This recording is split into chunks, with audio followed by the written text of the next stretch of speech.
I'll be discussing an important shift in the way we analyze cultural influence, the move from the concept of cultural imperialism to globalization. This shift is influenced by historical events, evolving academic perspectives, and the role of mass media in shaping global culture. Understanding this transition is crucial because it helps us grasp how cultural interactions function in the modern world. The first major factor in this shift is the end of the Cold War.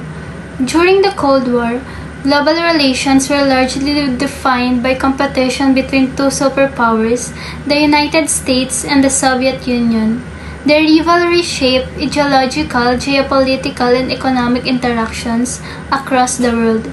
However, when the Cold War ended, the global power structure changed. The United States emerged as the dominant superpower, but paradoxically, the world became more fragmented rather than unified. Globalization brought about a new era of complexity where economic and cultural exchanges no longer followed simple patterns of dominance and submission. Previously, the nation-state was considered the primary player in global affairs, but globalization has challenged this idea. Today, cultural and economic transactions happen on multiple levels: subnational, national, and supranational. This means that corporations, international organizations, and even local communities influence cultural exchange, rather than just governments. Because of this, globalization is seen as a better framework than cultural imperialism for understanding these interactions.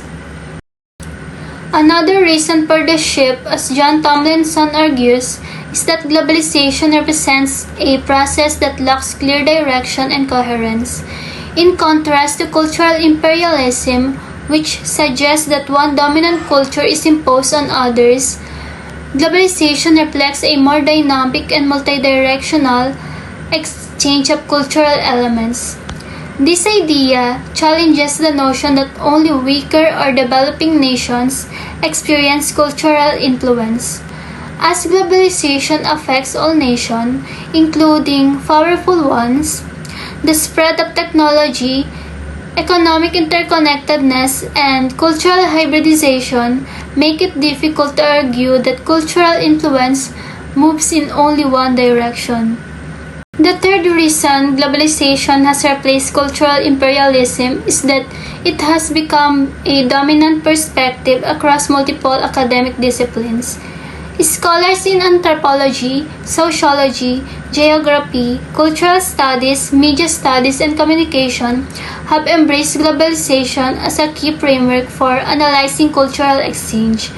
This interdisciplinary approach allows for a more nuanced understanding of how cultures interact and change over time. An important part of this discussion is the role of the media in cultural globalization. Mass media and digital technologies have accelerated cultural exchange by allowing ideas, values, and entertainment to travel across borders instantly. International communication plays a central role in globalization because it enables the rapid spread of cultural content. Whether through television, the internet, social media, or streaming services, media platforms connect people from different cultures in ways that were not possible before. However, there is an ongoing debate about the exact role of the media in cultural globalization. The key question is, did the media create globalization, or did globalization already exist and media simply intensified it? This is similar to the classic chicken or egg dilemma. Was globalization a natural process that media made more visible, or did media itself generate globalization? In summary, the shift from cultural imperialism to globalization reflects changes in world politics, academic thinking, and media influence. Globalization is now seen as a more accurate way to describe the complex and interconnected cultural exchanges we experience today.